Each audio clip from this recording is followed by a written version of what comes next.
오늘도 우리 다음교회 함께 하신 여러분들을 환영하고 사랑하고 축복합니다. 우리 옆 사람에게 인사하겠습니다. 반갑습니다. 환영합니다. 우리 또 인사합시다. 봄이 왔습니다. 그렇게 길고 길었던 겨울인 것 같은데 또 금방 봄이 왔습니다. 오늘은 특별히 3.1절이죠. 네. 대한독립 만세라도 외치고 싶지만, 네, 어쨌든 마음속으로 외치겠습니다. 오늘 말씀의 제목은 부스러기 은혜라도 좋습니다. 부스러기 은혜라도 좋습니다라는 제목으로 말씀 전하겠습니다.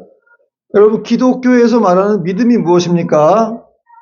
믿음. 우리가 믿음 생활한다고 그러는데 믿음이 뭘까요? 여러분, 믿음은 단순히 어떤 대상을 믿는다는 것을 넘어서 성경이 말하는 믿음은 훨씬 더 깊고 인격적인 의미를 가지고 있습니다. 히브리서 11장 1절 보니까 믿음에 대한 정의가 이렇게 나와 있어요. 믿음은 바라는 것들의 실상이요 보이지 않는 것들의 증거다. 그러니까 믿음은 보이지 않는 거예요. 그러나 분명한 실체가 있다는 것이죠. 그래서 하나님의 약속을 믿고 신뢰하는 것, 이게 믿음이라는 거예요. 예를 들어서 여러분 지금 의자에 앉았는데 여러분이 의자가 앉을 때 그냥 갑자기 무너진다는 생각하고 앉으신 분은 없죠. 이 의자가 나를 지탱해 줄 거다, 받쳐줄 거라는 그런 믿음이 있기 때문에 여기 앉았죠. 마찬가지로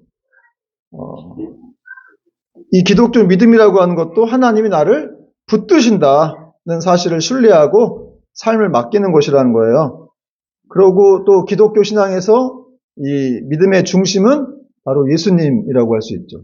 그래서 예수님은 우리의 믿음을 온전케 하시기도 하고 또 예수님으로부터 그 믿음이 파생이 되었습니다. 사실 또 이 믿음의 중심에 예수님이 있다라고 하는 것은 사실 예수님의 십자가의 죽음과 부활이 그냥 다른 사람의 일이 아니라 그 죽음이 나를 위한 죽음이고 나를 위한 부활이다. 그래서 내가 그걸 믿는 거예요. 그리고 주님께 그 말씀대로 순종하는 삶이 또 그 기독교 중심에 예수님에 있다라는 것을 의미하는 것입니다. 또 믿음이란 무엇입니까? 감정이 좋을 때만 유지되는 것이 아니라 두려움이 와도 상황이 흔들려도 하나님의 약속을 붙드는 의지적인 결단이기도 하죠. 그래서 믿음은 보이는 현실보다 하나님 말씀을 더 신뢰하는 것인데, 따라서 이 성도에게 이 믿음이 있고 없고가 굉장히 중요하다고 할 수 있어요. 그래서 뭐 가끔 이제 우리가 너 믿음이 있냐? 막 없냐? 그리고 막 정죄한다고 하기도 하는데, 어쨌든 여러분 믿음이라고 하는 건 하나님의 약속을 신뢰하는 것. 눈에 보이는 현실보다 감정보다 약속을 신뢰하는 것이라고 할 수 있죠. 그걸 통해서 얼마나 이 사람을 신뢰하느냐에 따라 이제 이 사람의 믿음이 좋기도 하고 또 부족하기도 하다라는 것을 또 알 수가 있습니다. 자, 오늘 살펴볼 본문에는 한 이방 여인이 등장을 합니다. 그녀는 이름도 기록되어 있지 않습니다. 그런데 그녀의 믿음이 영원토록 성경에 기록이 되었어요. 참 놀랍죠? 이름도 없는 여인인데 또 이방인인데 그녀의 믿음이 예수님에 의해서 이렇게 성경에 기록됐다는 것이죠. 오늘 이 여인의 믿음을 통해서 우리가 또 배워야 할 것은 무엇인지를 조금 살펴보도록 하겠습니다. 24절 보니까 예수께서 일어나사 거기를 떠나 두로 지방으로 가서 한 집에 들어가 아무도 모르게 하시려 하나 숨길 수 없더라, 이렇게 말씀하고 있습니다. 여러분, 예수님이 두로 지방으로 가셨는데 이 두로 지방은 그 갈릴리 저 북쪽에 지중해 동쪽 이 해안에 있는 그런 베니게라고 하는 고대 도시가 있는데 그 도시의 수도라고 할 수 있어요. 두로라는 곳이 아주 원양 해양술도 발달한 곳이었는데, 어쨌든 뭐 이방인들이 지나는 곳이기 때문에 굉장히 유대인들의 입장에서 완전한 그런 이방인 지역이었습니다. 그러므로 이 두로라는 지역은 종교적으로 또 민족적으로 문화적으로 아주 경계가 있는 곳이라고 할 수 있죠. 이스라엘 너머. 그럼 예수님은 여기 왜 가셨을까? 오늘 말씀 보니까 한 집에 들어가서 아무도 모르게 하시려 했다. 이게 무슨 말이에요? 그러니까 어쩌면 좀 이런 말씀대로 보자면 예수님도 좀 휴식을 취하러 쉼을 가지시려고 했는지도 모르겠습니다. 그런데 빛 대신 예수님, 복음 대신 예수님은 감출 수가 없어요. 숨길 수가 없으셨습니다. 한 여인이 또 찾아온 거예요. 이런 사실을 통해서 우리가 알 수 있는 건 뭘까요? 예수님은 정말 제대로 된 쉼이 없으셨겠구나. 여러분, 쉼이 없는 삶을 상상할 수 있습니까? 그쵸? 쉼이 없는 삶을 상상할 수가 없는데, 예수님은 이렇게 쉼이 없으셨다는 거예요. 그리고 어딜 가도 숨길 수가 없어요. 다 금방 소문이 퍼져가지고, 예수님을 찾아오기 때문에 그렇죠. 근데 우리는 이렇게 또 우리가 이렇게 쉬고 싶을 때 누가 찾아오면 우리는 안 만나주잖아요. 그쵸? 아니, 또 쉬고 싶은데 누가 찾아오면 귀찮기도 하고 참 힘든데, 근데 주님은 그런 상황에서도 불구하고 또 여인을 만나 주셨다는 거예요. 여러분, 그래서 우리도 주님을 만나게 된 줄 믿으시기 바랍니다. 예수님은 이미 경계를 넘어오신 분이라는 거예요. 어떤 일종의 우리는 늘 경계에 갇혀 있는데 난 능력이 없고 돈이 없고 뭐가 없어도 안 된다고 맨날 생각하는데 예수님은 그 경계를 넘어가지고 그 아무도 상종치 않는 사마리아 여인을 찾아가신 것처럼 우리도 찾아오신 것이지. 나는 구원받지 못할 거야. 나 같은 사람이 어떻게 하나님의 자녀가 되겠어? 어떻게 복을 받을 수가 있겠어? 그러나 하나님은 그 경계를 넘어서 우리 자리까지 이미 오셨다는 거예요. 자, 예수님이 찾아온 여인은 이방 여인이었습니다. 25절에 보니까 25절, 26절 같이 한번 읽어볼게요. 시작. 이에 더러운 귀신 들린 어린 딸을 둔 한 여자가 예수의 소문을 듣고 곧 와서 그 발 아래 엎드리니 그 여자는 헬라인이요 수로보니게 족속이라 자기 딸에게서 귀신 쫓아내 주시기를 간구하거늘. 우리 윤화자매 나오라고 해서 걱정하지 말고. 예수님을 찾아온 여인이 이방 여인이었습니다. 어떤 여인이니까 보니까 이 사람이 헬라인이고 수로보니게 족속이었다는 거예요. 다시 말해서 이 여자는 그리스 여자였고, 헬라가 그리스죠. 그리스 여자였고, 거기 수로보니게 족속이었습니다. 그래도 이 여자는 한마디로 유대인의 관점에서 보면 완전한 이방인, 그런 이방인인데, 그런 그녀가 예수님에 대한 소문을 듣고 주님을 찾아온 것이죠. 왜 찾아왔어요? 자신의 사랑하는 딸이 귀신 들려가지고, 날마다 막 이 정신 이상이 된 것처럼 그렇게 막 소리 지르고 또 물에도 들어가고 불에도 들어가고 그런 상황. 여러분 집안에 귀신 들리는 그런 사람 한 사람 있으면 얼마나 힘들고 온 가족이 다 고통스럽겠습니까? 생각을 해보세요. 귀신 들려가지고 막 그냥 막 자기 몸에 암 던져버리고 또 성경에도 보면 귀신 들린 사람들 힘이 굉장히 세잖아요. 귀신 들려서 아무도 제어할 수 없는. 그러니까 어린 딸이 그런 상태니까 이 엄마가 너무너무 막 그냥 마음이 무너지고 절박한 상황인 거죠. 여러분, 정말 아이가 아프면 뭐 부모는 체면이고 뭐가 없지 않습니까? 체면이고 자존심이고 없는 거예요. 그래서 정말 예수님의 소문을 듣고서 예수님이 유일한 소망임을 듣고 그분께 찾아와가지고 그냥 엎드려서 막 이렇게 간구했다는 거예요. 이 간구했거늘이라는 구절이 미완료 시제로 되어 있는데 헬라어에서 미완료 시제는 계속 구했다는 거예요. 엎드려가지고 일어나지도 않았어요. 계속해서 구했다는 거예요. 귀신 쫓아주시기를 계속 간구한 겁니다. 뭐 그리고 이제 나중에 나오지만 또 이 아이가 치유를 받게 되는데 그러므로 여러분 우리가 문제를 만나면 어떻게 해야 돼요? 문제를 만나면 이 여인처럼 주님을 찾아가야 한다는 거예요. 주님을 찾아가서 간구해야 한다. 왜냐하면 모든 문제 해결의 출발점이 바로 이렇게 주님 앞에 나아가서 엎드려 간구하는 것이기 때문에 그래요. 여러분 기도의 능력이 있습니다. 우리가 뭐 세상에서 뭐 해도 귀신이 안 나가지만 찬양을 부르고 찬양도 이 어떤 곡조 있는 기도라고 할 수 있죠. 찬양을 부르고 기도할 때 귀신이 떠나가는 거예요. 말씀으로 우리가 또 선포할 때 귀신이 나가게 되죠. 여자가 오직 예수님만이 소망임을 믿고 찾아와서 엎드려갖고 막 엄청나게 간절하게 구했다는 거예요. 그런데 우리는 문제가 생기면 예수님을 찾아가기보다는 보통 사람들을 찾아가기가 바쁘죠. 사람들을, 물론 기도하는 분들도 계시겠지만 대부분은 사람을 찾아가서 도움을 요청하고 뭐 그래요. 그리고 이제 주님께 가는 건 참 인색합니다. 기도에 게으른 분들이 많이 있다는 거예요.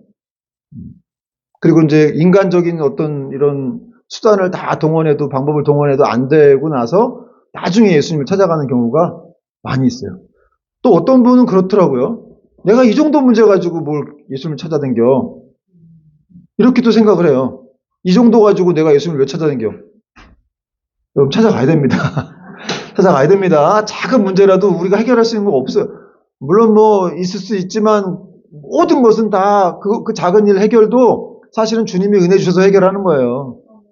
그러니까 우리가 기도하지 않은 것조차도 다 응답받은 건데, 그러나 큰 문제를 만나면 어떻게 될 거야? 주님께 가야 될 거 아니에요. 가서 엎드려 간구해야 됩니다. 근데 하물며 성도들 중에는 어떤 분들은 기도하러 안 가면서 점집을 가기도 하죠. 굉장히 많습니다. 생각보다. 무속인을 찾아가서 묻기도 해요. 그래서 제가 예전에 교회에 있을 때 그런 자매가 하나 있어서 물어봤어요. 왜 점집에 가냐 했더니 그런 얘기를 하더라고요. 하나님은 궁금한 걸 바로바로 알려주시지 않는데요. 궁금한 걸 바로바로 알려주시지 않지만 무당은 탁탁 찍어서 얘기해 준다는 거예요. 여러분, 그거 속는 겁니다. 그게 무당이 미래를 어떻게 알아요? 미래를 아시는 분은 하나님밖에 없는 거예요. 그냥 아는 척 하는 거죠. 주로 이제 과거를 좀 맞힐 수 있긴 한데, 그래서 과거를 맞춰갖고 좀 혹하게 하는데, 그래 놓고 이제 마음을 뺏어놓고, 여러분, 그런 일들이 비일비재해요. 그래서 크리스찬이라고 하는 사람들은 오늘 여인처럼 예수님 찾아가서 엎드려 간절히 구해야 됩니다. 또 하나, 오늘 이 어린 딸이라고 했는데, 어린 딸이죠. 이 딸이 나이가 든 딸이 아니라 어린 딸이에요. 그러니까 귀신 들어가는 거는 어른한테만 들어가는 게 아니라 아이들한테도 귀신이 또 잘 들어가는, 사실은 아이들은 신앙적인 정체성이 형성이 안 돼 있죠. 그렇잖아요. 우리보다 신앙 형성이 안 돼 있어요.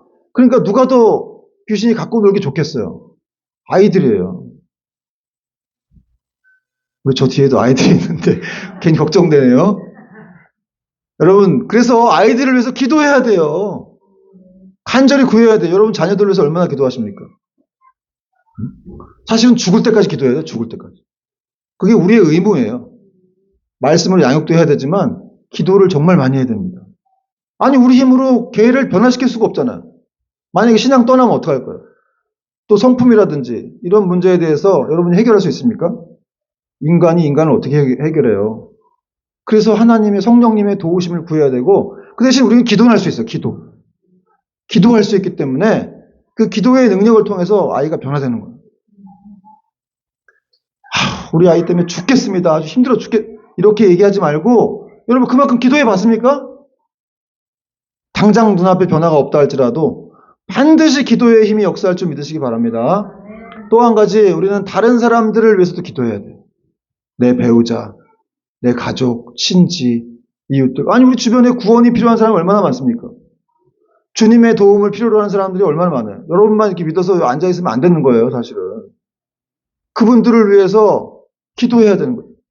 우리 힘으로 전도가 안 되니까. 사실은 여러분, 믿지 않는 사람들일수록 이 악한 영들의 지배를 더 강하게 받는 거 아시죠?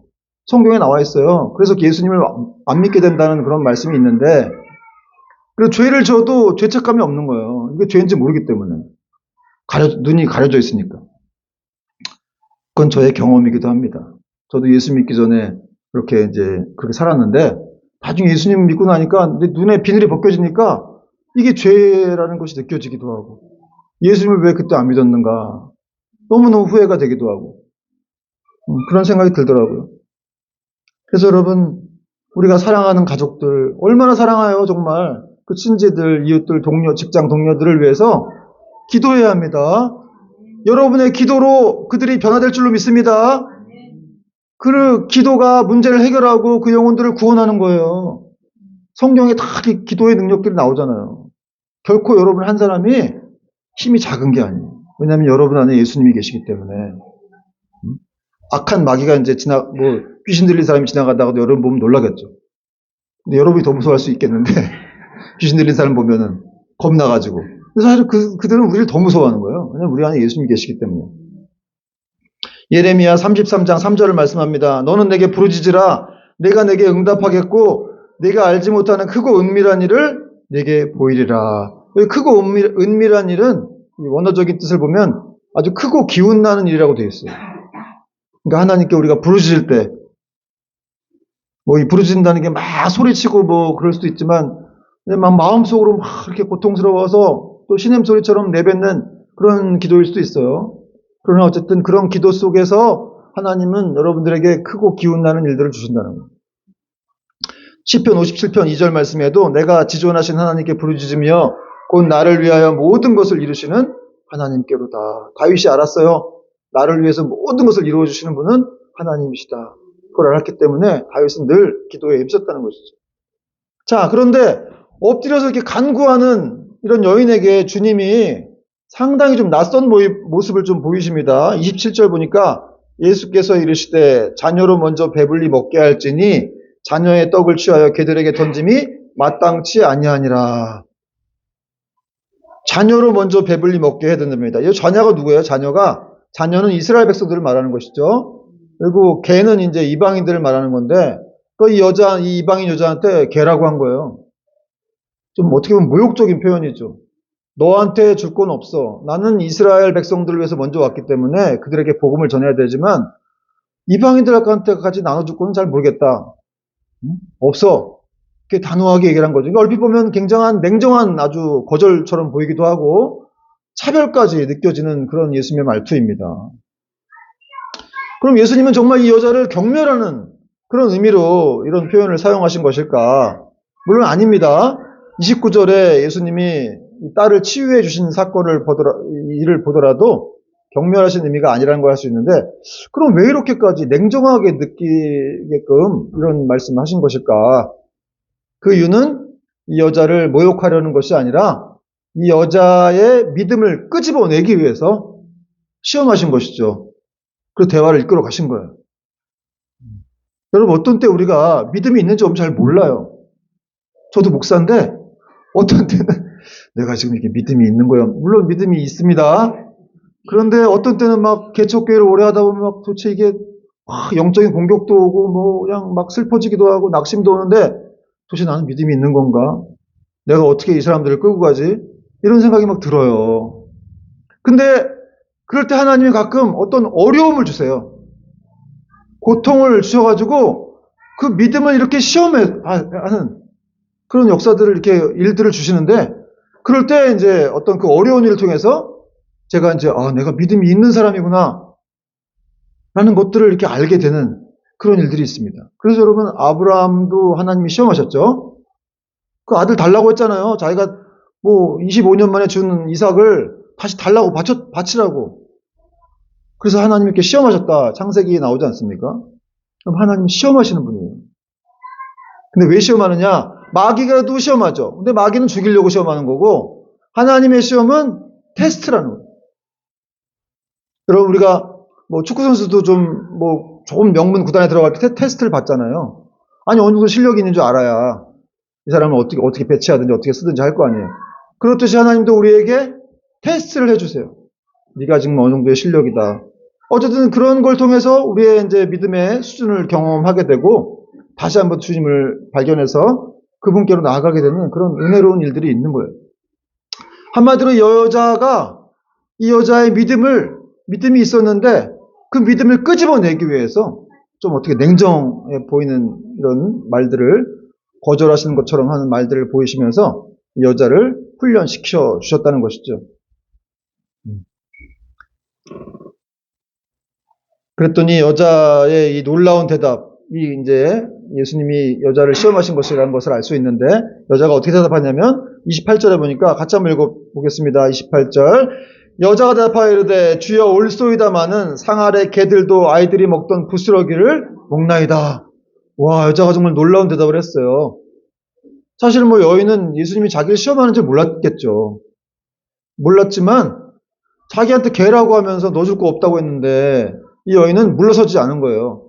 그렇다고 막 화를 확 내거나, 뭐라고요? 내가 개라고요?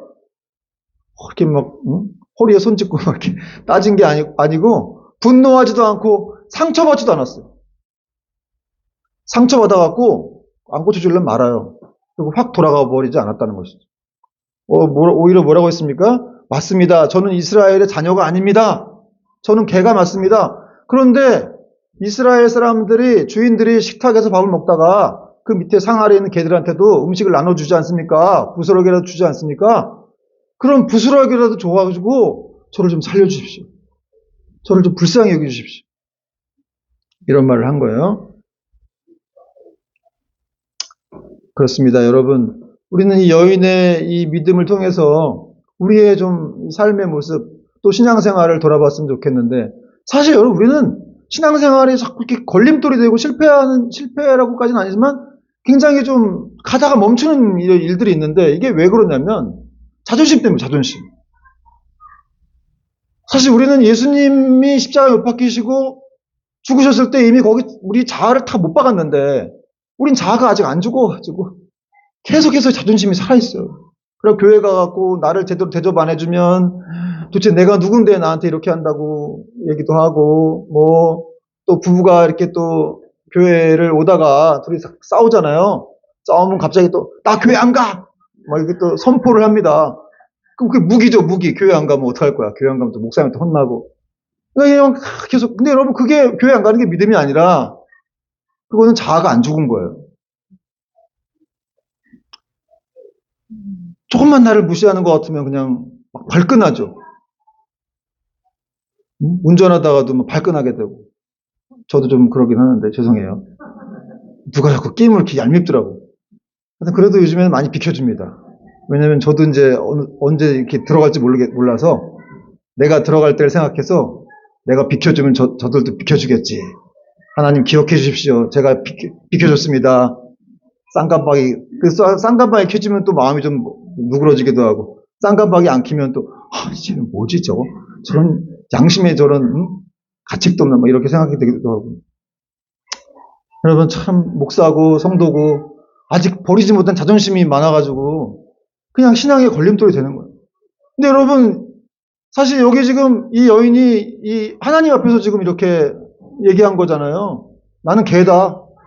하나님 앞에서 무슨 자존심 부를 게 뭐가 있겠어요. 그렇지 않습니까? 여러분은 우리가 사랑 앞에서 자존심을 피운다고 생각하지만 사실은 모든 것이 다 하나님 앞이에요. 여기도 지금 보이지 않지만 우리 하나님이 우리 예배를 받고 계시고 천군 천사를 통해서 여러분의 예배를 돕고 계시고 그런 가운데 있는데 도대체 자존심 세울 게 뭐가 있냐 이 말이에요. 예수님은 십자가에 벌게 벗겨져서 십자가에 달리시기까지 하셨는데 우리가 뭐라고 뭐 자존심 그게 뭐 얼마나 대단하다고 그걸 세워가지고 자꾸 낙심하고 좌절하고 상처받아갖고 교회 안 나간다 그러고 그럴 필요가 뭐가 있냐 이 말이에요. 여러분 그걸 다 덮을 수 있는 예수님의 십자가 그렇게 여러분을 사랑하시는 그 십자가가 여러분 앞에 있는 줄 믿으시기 바랍니다. 그러므로 여러분 믿음이란 무엇입니까? 나는 자격이 있다. 라고 그렇게 주장하는 것이 아니라 나는 자격 없습니다. 나는 능력도 없습니다. 그러나 주님은 하실 수 있습니다. 주님만이 은혜로우신 분이십니다. 라고 겸손하게 고백하는 거예요. 그리고 주님께서 주시는 부스럭이라도 그 은혜라도 나는 정말 좋습니다. 나한테 어떻게 하시든지 간에 나는 괜찮습니다. 여러분 이게 믿음이에요. 나는 자격이 없어요. 자격 없는 사람이 뭐 화를 내고 뭐 그럴 필요가 뭐가 있습니다. 우린 다 죽었는데. 자, 이제 이 여인의 믿음을 보신 예수님이 놀라운 말씀을 하십니다. 29절, 30절 같이 한번 읽겠습니다. 시작. 예수께서 이르시되 이 말을 하였으니 돌아가라. 귀신이 내 딸에게서 나갔느니라 하시매 여자가 집에 들어가 본즉 아이가 침상에 누웠고 귀신이 나갔더라. 할렐루야. 여자가 집에 돌아가 보니까 이미 더러운 귀신이 나갔어요. 나가갖고 딸이 온전히 침상에 누워있는 거예요. 근데 여기서 우리는 두 가지를 알 수 있어요. 어떻게 해서 귀신이 나갔는가? 두 가지 이유가 있는데 첫 번째는 예수님이 이렇게 말씀하셨어요. 예수께서 이르시되 이 말을 하였으니 돌아가라. 귀신이 나갔느니라. 이 여자가 무슨 말을 했어요? 네가 지금 무슨 말을 했는데 그 말 때문에 귀신이 나갔다는 거예요. 여자가 뭐라 그랬어요? 부스러기 은혜라 좋습니다. 난 그거라도 붙들겠습니다. 이렇게 얘기한 거죠. 한마디로 여자가 예수님이 메시아임을 알았던 거예요. 예수님이 구세주자라는 거 사실을 알고 나는 주님만을 붙잡겠습니다. 제발 나를 불쌍히 여겨주세요. 그냥 그 부스러기 은혜라 좋으니까 나는 그거라도 주십시오. 다른 거 필요 없습니다. 이렇게 얘기했더니 귀신이 나간 거예요. 여러분, 여기서 우리는 뭘 느껴야 됩니까? 우리가 말하는 것이 얼마나 중요한지, 우리가 믿음의 말을 하고 격려의 말을 하고 긍정적인 말을 하고 믿음을 막 선포하는 거, 이런 게 굉장히 중요하다는 것을, 그리고 우리가 어떤 상황에서든지 낙심되고 절망적인 상황에서도 나는 예수님을 믿습니다 라고 이렇게 고백하는, 그분이 나를 도와주실 것을 믿습니다, 이끌어 가실 것을 믿습니다 라고 고백하는 것들이, 그게 이렇게 선포가 돼가지고 믿음의 역사를 이룬다는 거예요. 근데 우리는 믿음의 말, 격려의 말, 긍정적인 말, 위로의 말보다는 주로 비판적인 말, 원망하는 말, 쏘는 말, 이런 말을, 책망하는 말을 할 때가 많이 있어요. 그렇죠? 그래갖고 나는 이제 망했다는 둥, 나는 앞으로 내 미래는 거지처럼 살게 될 거야. 나는 저주받은 인생인 것 같다. 이렇게 얘기하기도 하고. 여러분, 우리가 말하는 대로 되는 것인 줄 믿으시기 바랍니다. 하나님이 이스라엘 백성들한테 무슨 말 하셨냐면, 이 민수기에 나오는데, 너희 말이 내 귀에 들리는 대로 내가 행하리라 그랬어요. 무서운 말입니다. 여러분, 지금도 하나님이 우리 말을 다 듣고 계세요. 저는 사실 설교하는 사람이니까 저도 말 실수했을까봐 좀 걱정이 많이 돼요, 사실은. 말로 먹고 사는 사람이라 말 실수할 때가 많아서 걱정되는데, 여러분들도, 우리의 말에 하나님이 말씀으로 세상을 창조하셨고 우리에게 말을 주셨잖아요. 인간만 말을 할 수 있어요. 그런데 우리는 어떤 말을 하냐 이 말이에요. 잘 생각해봐요. 죽는 순간까지 우리는 어떤 말을 더 많이 할까? 믿음의 말, 긍정적인 말, 격려의 말, 위로의 말보다 어떤 말을 더 많이 하게 될까? 사실은 말은 그 생각 속에서 나오는 거기 때문에 우리 생각을 바꿔야 되긴 하거든요. 그럼 생각을 어떻게 바꾸느냐? 생각 속에 뭘 집어넣어야 되겠죠. 그래서 여러분, 이렇게 믿음은 들음에서 나기 때문에 이렇게 예배 나와서 말씀을 듣고, 또 평소에도 성경을 읽으면서 그 음성을 들리게 하고 주님의 음성을 듣는 것이 정말 중요합니다. 그리고 좋은 신앙적인, 좋은 서적들을 읽고, 그래서 내용을 이렇게 채우는 거예요. 그러면 이상한 말들이 안 나옵니다. 여러분, 우리 남편들한테, 부인한테 칭찬하기 바랍니다. 믿음의 말을 해주시기 바라요. 격려의 말, 사랑의 말, 위로의 말. 자녀들한테도 물론 혼날 땐 혼나야죠. 그러나 그것이 맨날 해서 비판적인 말을 이루어주면 안 되고, 자녀에게도 격려하는 말, 믿음의 말, 너는 앞으로 어떻게 될 거야? 예수님이 베드로한테 처음 만났을 때 뭐라 하셨어요? 예수님이 네가 앞으로 개발하리라. 너는 지금 아무것도 아니지만 나중에는 정말 나를 위해 쓰임받는 그런 반석이 될 거야 라고 이렇게 미래를 선포하신 것이죠. 그게 진짜 신앙이에요. 지금 보고 막 낙심하는 게 신앙이 아니라 나중에 이 아이가 어떻게 될 것이다, 이 사람이 어떻게 될 것이라고 믿음의 눈으로 바라보고 선포하는 것이 진정한 신앙입니다. 자, 또 하나 중요한 거, 귀신이 나가게 된 이유는 뭡니까? 예수님의 말씀 때문이죠. 예수님께서 네가 이 말을 하였으니 돌아가라, 귀신이 나갔다, 이렇게 말씀하시자마자 또 귀신이 떠나가게 됐다는 사실을 알 수가 있습니다. 예수님이 딸한테 직접 가시도 않았어요. 가서 손을 얹지도 않으셨고 멀리서 그냥 말씀만 하신 거예요. 네 딸이 나갔다. 그랬더니 딸을 괴롭히던 귀신이 나가고 고침을 받게 되었습니다. 여러분, 제가 이 본문을 묵상하면서 이 로마 백부장이 생각났어요. 로마 이방인 백부장도 뭐라 그랬습니까?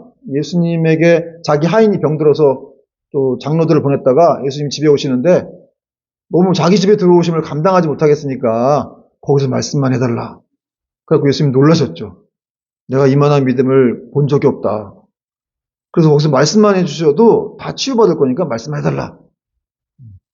그 장면과 이 수로보니게 여인의 이런 내용이 겹쳤어요. 오버랩이 되면서 정말 이렇게 말씀만으로 치유하시는 주님.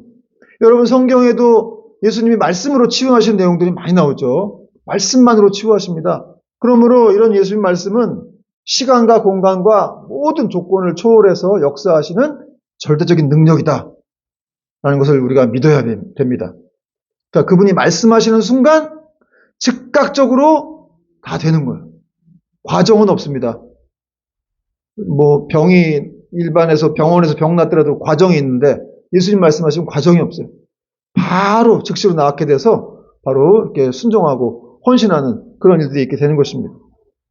세상을 창조하실 때도 빛이 있으라 하심에 빛이 바로 있게 됐죠. 여러분, 우리가 이것이 말씀을 붙들어야 되는 이유예요. 진짜 말씀이 능력이거든요. 그런데 그 세상을 창조하신 말씀이 바로 이 성경책 한 권에 다 집어넣으셨어요, 하나님이.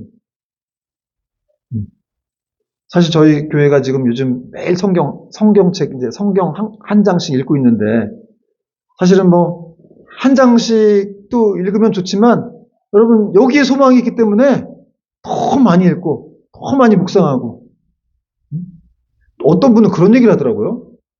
엄청나게 많이 기도하는 것보다 엄청나게 많이 성경 읽을 때 더 큰 역사가 일어난다는 거예요. 제가 그 얘기를 듣고 좀 긴가민가 하긴 했는데 저는 기도파기 때문에 기도를 좀, 물론 말씀도 중요한데 근데 그럴 수도 있겠다. 왜냐면 사실 기도만 하는 사람들이 어떻게 보면 지식이 없어서 무너질 수가 있는데 근데 성경 말씀을 많이 아는 사람은 어떻게 기도하는지 알잖아요. 그리고 하나님이 뭘 좋아하는지 뭘 싫어하는지 알기 때문에 그런 또 말씀에 붙들려서 기도할 수가 있어요. 그래서 중요한 거는 제대로 기도하려면 성경 말씀을 많이 알아야 된다. 그리고 말씀에 붙들리면 기도를 안 할 수가 없어요. 막 가슴이 뜨거워지는데 어떻게 기도를 안 합니까? 안 하는 게 이상하죠. 성경 많이 읽는 사람들 가슴에 가까이 보면 막 데일라 그래. 그 정도로 막 뜨겁습니다. 여러분에게도 그런 은혜가 있길 바랍니다. 여러분, 오늘 말씀의 결론을 맺겠습니다. 여러분, 우리는 항상 이렇게 눈으로 확인하고 싶어 하죠. 그래서 뭐 당장 변하면 내가 믿겠습니다. 또 증거를 보여주면 믿겠습니다라고 하는데, 근데 믿음은 무엇이냐? 믿음은 확인한 다음에 가는 게 아니라 여인처럼 말씀을 듣고 먼저 달려가는 거예요. 확인한 다음에, 다 의심하고 확인한 다음에 그 달려가는 것이 아니라 여인처럼 먼저 말씀을 듣고 믿은 다음에 달려가 보면 이제 딸이 낳아진 환경들을 볼 수 있게 되는 것이죠.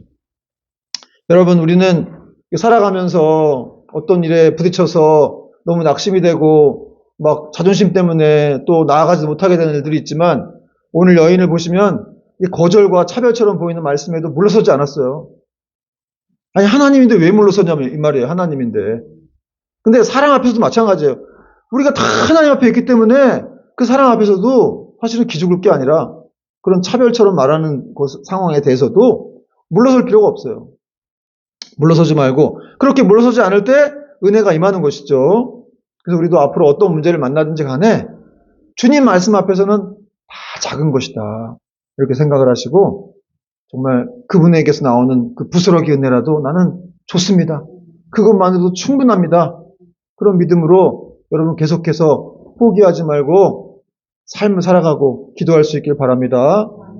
조금만 어려운 일 당해서 그냥 나는 기도 안 해. 하나님 나를 안 사랑하시는 것 같아. 나는 덜 사랑하시는 것 같아. 이렇게 생각하기도 하지만 그건 마귀의 계략이고 속임수예요.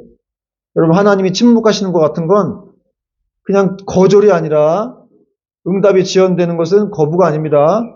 하나님은 우리의 믿음을 더 성숙하게 하시기 위해서, 깊게 하시기 위해서 기다리게 하실 때가 있는 것이죠. 그것이 진정한 사랑이기 때문이에요. 그래서 믿음 좋은 사람은 잘 기다린다. 잘 기다리고 눈에 보이는 어떤 현상으로 인해서 낙심하지 않는다. 물러서지 않는다. 이런 상황을 통해서도 하나님이 나에게 시험하시는 이유가 있다. 계속해서 주님을 붙들고 가는 것이죠. 그리고 여러분, 부스러기 은혜라도 좋다. 이런 믿음이 있어야 돼요. 세상의 어떤 것보다 우리는 세상을 더 좋아해갖고 돈을 더 좋아해가지고 예수님에게서 나오는 부스러기 은혜보다 더 세상을 의지하려고 한단 말이에요. 그러나 여러분, 예수님에서 나오는 이 부스러기 은혜는 예수님은 하나님이세요. 그 부스러기 은혜가 왜 생명이 있고 능력이 있는 줄 아십니까? 그것이 예수님이 먹던 상에서 떨어진 것이기 때문에 그런 거예요. 하나님에게서 떨어진 것은 아무것도 결코 작은 건 없습니다. 우리가 오직 그렇게 그런 것들을 붙들 때 정말 우리가 더 겸손한 신앙이 될 것이고 우리 삶에 더 큰 은혜와 영광이 있게 될 것인 줄 믿습니다. 그래서 저는 여러분이 매일가다 이렇게 말씀 묵상하고 기도하고 하는 것도 그게 뭐예요? 부스러기 은혜를 얻는 거예요. 부스러기 은혜라는 것이 뭐 별게 아닙니다. 사실은 어떻게 보면 그 하나님 말씀 묵상하면서 깨달음을 얻는 거. 그래서 하루하루 기쁘고 뭐 큰 선물이 주어져야 그게 뭐 은혜가 대박 난 게 아니라 정말 그 작은 것이지만 그 속에서 하나님 말씀을 통해서 기쁨을 얻고 오늘 이렇게 살아야 되겠구나 라고 붙들게 되고 누가 압니까? 그런 가운데 또 하나님이 길을 열어가시고 인도해 가실지. 그런 은혜가 여러분에게 있기를 주님의 이름으로 축원드립니다. 찬양하겠습니다.